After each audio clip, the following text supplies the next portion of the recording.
You want to support Roland Martin Unfiltered? Be sure to join our Bring the Funk fan club. Every dollar that you give to us supports our daily digital show. There's only one daily digital show out here that keeps it black and keep it real as Roland Martin Unfiltered. Support the Roland Martin Unfiltered daily digital show by going to RolandMartinUnfiltered.com. You can make this possible.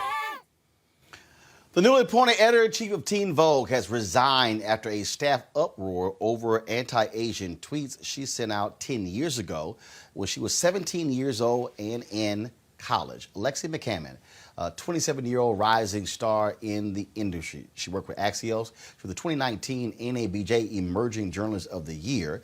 Well, she was appointed earlier this month to be the editor-in-chief. What then happened was there were staffers who blasted her because of tweets that she sent out 10 years ago. Now, she addressed those tweets 2 years ago, apologized for them, deleted them, but now they come back and lead to her resigning her position. She posted a statement on Twitter. I'm going to read that statement. If y'all have that statement there, go ahead and pull it up, please. But in the statement, she said that they parted ways. That is, she as well as Conde Nast, who hired her, agreed to part ways. Allow me to read this for you, folks. And this story, I was actually on a call earlier and saw this, and here's, I know her, I know Alexi, like I said, she's in NABJ, but it still was shocking to lots of people how this whole thing went down that forced her. She said, I became a journalist to help lift up the stories and voices of our most vulnerable communities. As a young woman of color, that's part of the reason I was so excited to lead the Teen Vogue team in its next chapter. My past tweets have overshadowed the work I've done to highlight the people and issues that I care about. Issues that Teen Vogue has worked tirelessly to share with the world, and so Conde Nast and I have decided to part ways. I should not have tweeted what I did, and I have taken full responsibility for that. I look at my work and growth in the years since and have redoubled my commitment to growing in the years to come as both a person and as a professional. I wish the talented team at Teen Vogue the absolute best moving forward. Their work has never been more important, and I will be rooting for them. There are so many stories left to be told, especially those about marginalized communities and the issues affecting them. I hope to have the opportunity to rejoin the ranks of tireless journalists who are shining light on the issues that matter every single day.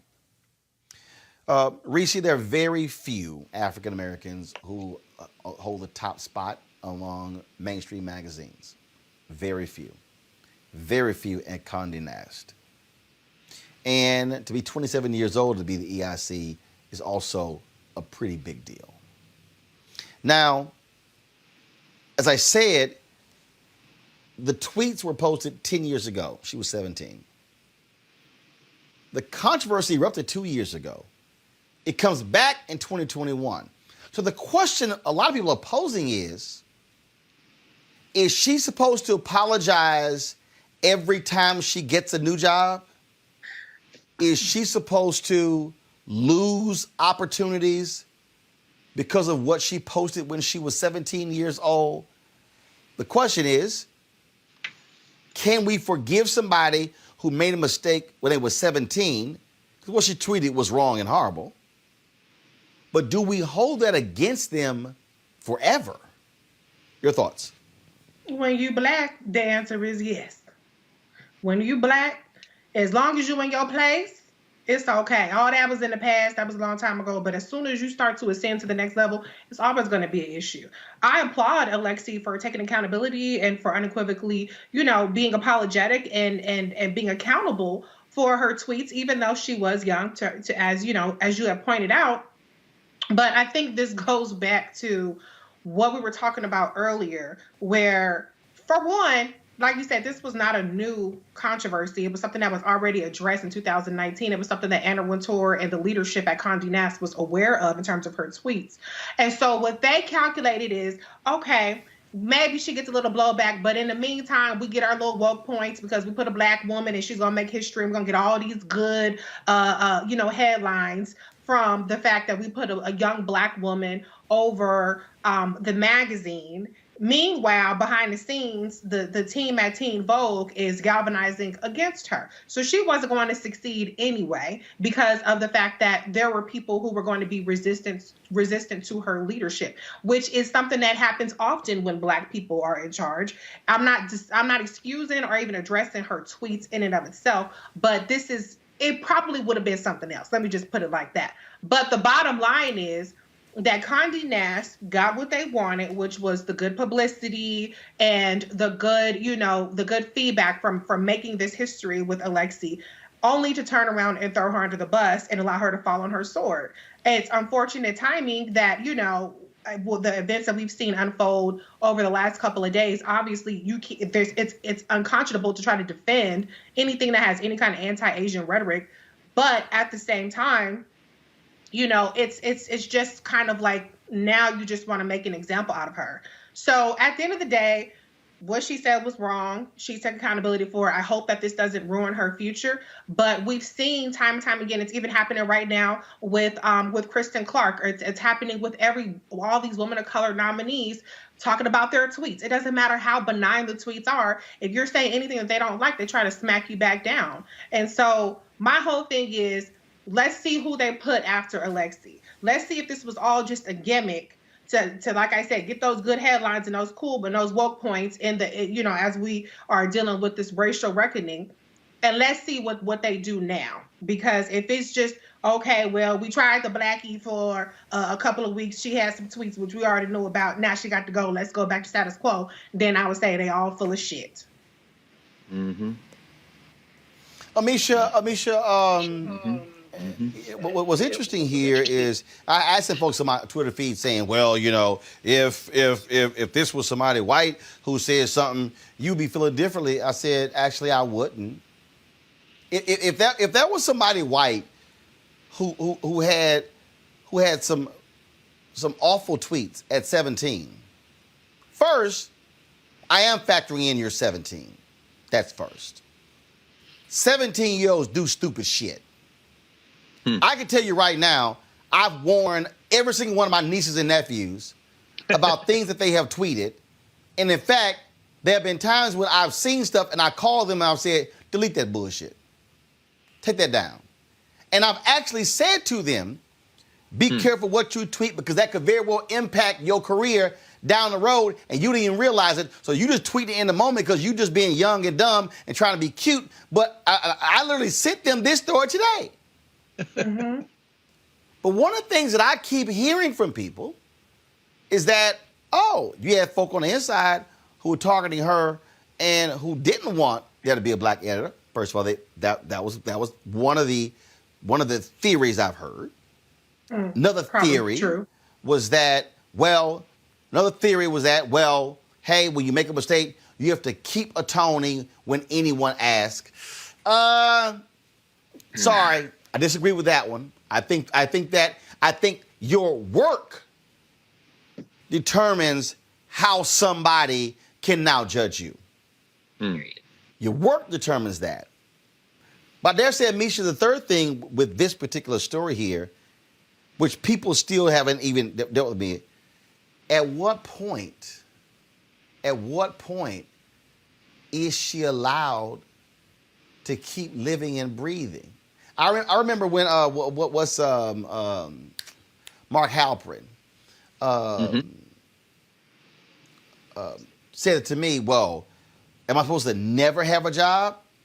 And I said, well, first of all, Mark, you apologize in an interview, but you have never apologized personally to the women who you were masturbating behind your desk. Oh, and I said, no, bro. I said, no. You playing games here. This here, to me, is a moment where, and it's not because I know her, it's not because she's Black, it's a moment, Amisha, where you say, first of all, now I really can pressure you, and you're going to have to do extra to show us you mean business. The next person don't have to. I think it was a mistake on the part of the staff not to accept her additional apologies, and then say, we're going to judge you on what you do the next 6 months to a year. We'll be watching. To me, that should have happened. It's frustrating, Roland. And I'll preface this with saying that I know Alexi personally. The frustrating part here for me is that they're holding her accountable for something not only that happened at 17, but something that she has apologized 70 times 7 already. Like, this has been covered and covered fully. And it was something that they knew about before she came on, and something that she knew she was going to face when she got there, because those ripplings happened. A lot of this is blowback, because there are many people within this industry who just don't want to see a young Black woman rise to an editor level. They just don't, especially at a historically white spot. And I think that she was going to face this pressure whether or not those tweets existed. Yes, they were bad. Yes, they were wrong. Again, she was a 17-year-old. Most 17-year-olds are still in high school, not even in college. I'm going to forgive you easily for something that you tweeted at 17 that might have been stupid. We have insurrectionists. We have insurrectionists in Congress and in the Senate who have current tweets about, the hateful things that they want to see happen on January 6th, and they have yet to apologize for any of it. So let's tell you, there's a huge difference between ignorance in youth versus you inciting violence as an adult and not being held accountable. Alexi took accountability for her actions as a 17-year-old years ago now. At this point, as someone who has risen in the ranks, who held her own at Axios, who has interviewed presidents, vice presidents, candidates, here, there, everywhere, somebody who has proven herself worthy of the position at which she was in, because nobody just gives Black people anything. So you got to prove yourself worthy time and time again to get there. And to still be treated like this, that is a problem for me. Because how many times does she have to apologize? How many times does she have to do this for it to be okay? And the fact that Teen Vogue and Conde Nast is supposed to be an organization that is liberal, yet they treat this woman in the wake of a racial reckoning across this country as someone who is basically napalm for their organization. Because this wasn't just a regular resignation. Let's be real. They pushed her the hell out. And that's what happened. That's right. That's right. Greg, a lot of people were very surprised the other day when you said that Georgetown should not have fired those professors. Your take on Alexi resigning today? Well, brother, I tell you, I think it was a perfect storm. I'm not saying it was an outlier or an anomaly, because first of all, I don't read Teen Vogue. Right.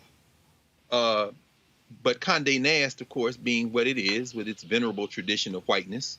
Although I must say I did pick up a recent copy, because Tandiwe Abdullah, the daughter actually of Melina Abdullah, you found Black Lives Matter LA, was featured as one of the young people who is out in the street trying to make change. She's a freshman at Howard. So I did go and get a copy of Teen Vogue for that. But this sister is the third Black to be promoted to editor-in-chief there. I mean, Elaine Welterworth was 29. When she got promoted to be the editor-in-chief of Teen Vogue, a sister, and Lindsay Peoples was 28 when they picked her. And all this has happened over the last several years. I think it was a perfect storm. I think I agree. There was an internal revolt. They went outside. They didn't promote from within. So that, it's going to be that type of resentment. I think but here's the key point, I think, and it's very important in the larger conversation we're having. They knew about these tweets. They vetted her. She had conversations about them. And so the only thing that changed between then and now is Robert Aaron Long. So understand that there was not enough. Well, no. Well, no. Conde Nast knew, but it was the staff that released that letter, essentially saying, we ain't gonna work for her. They didn't say that. So it was this staff, and I'll pull up in a second, one of the staffers who was on Instagram was blasting her. This is racist. We can't allow it. I don't care if it happened years ago. I don't care if she apologized a year ago. But I do think you're right. I think you do that with the other stories of anti-Asian attacks. Yes, you throw on Long. I think you're absolutely right. Well, that's all I was going. Roland, I agree with you 100%. And that's all I was saying. It's a perfect storm, because if she had been the first Black woman to be the editor-in-chief, perhaps this plays different. But she's the third.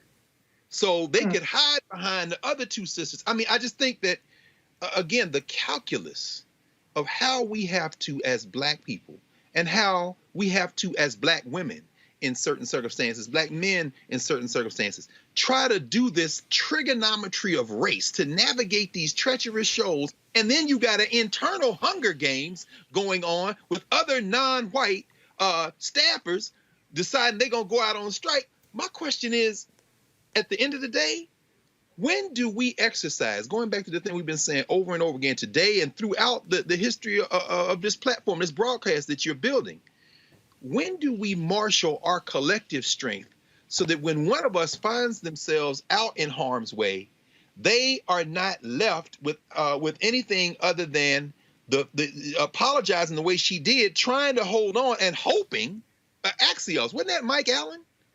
Didn't he get in trouble? Yeah. I mean, hoping that she can be rehabilitated at 27. That blows my mind, brother. 27 years old, and she got to worry about whether she's going to work again. That is inconceivable, except you are in a position where white institutional power can have complete sway over your life chances because we haven't continued to develop or extend the spaces that can be counterweights to this world where whim can converge, and now you out of a job and worried about the rest of your career. And can I add to, Absolutely. Black people are always expected to forgive and forget and move on. Let's do an oppo dump on every single one of these Teen Vogue folks. Let's do an oppo dump on the past 10, actually not even just 10 years, but back to when you 17. Let's see what you said about Black people. And let's see how many of y'all end up being forced to resign. And so I think it's interesting that the history, as Dr. Carr pointed out, that Conde Nast has with their racism against Black people or their problematic behavior.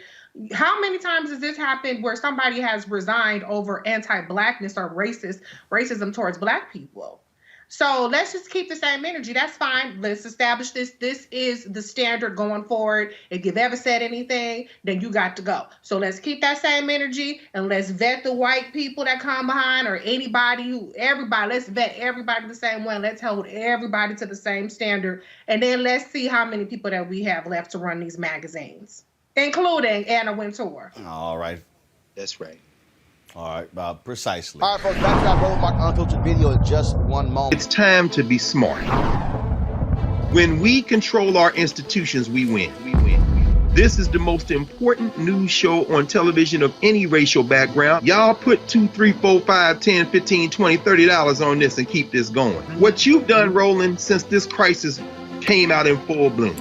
Anybody watching this, tell your friends. Go back and look at the last 2 weeks, especially of Roland Martin Unfiltered. I mean, hell, go back and look at the last 2 days. You've had sitting United States senators today, Klobuchar and Harris. Whatever you have that you can bring to Roland Martin Unfiltered to support it, please do, because this information may literally save your life. Watch Roland Martin Unfiltered daily at 6 p.m. Eastern on YouTube, Facebook, or Periscope, or go to RolandMartinUnfiltered.com. Support the Roland Martin Unfiltered Daily Digital Show by going to RolandMartinUnfiltered.com. Our goal is to get 20,000 of our fans contributing $50 each for the whole year. You can make this possible. RolandMartinUnfiltered.com.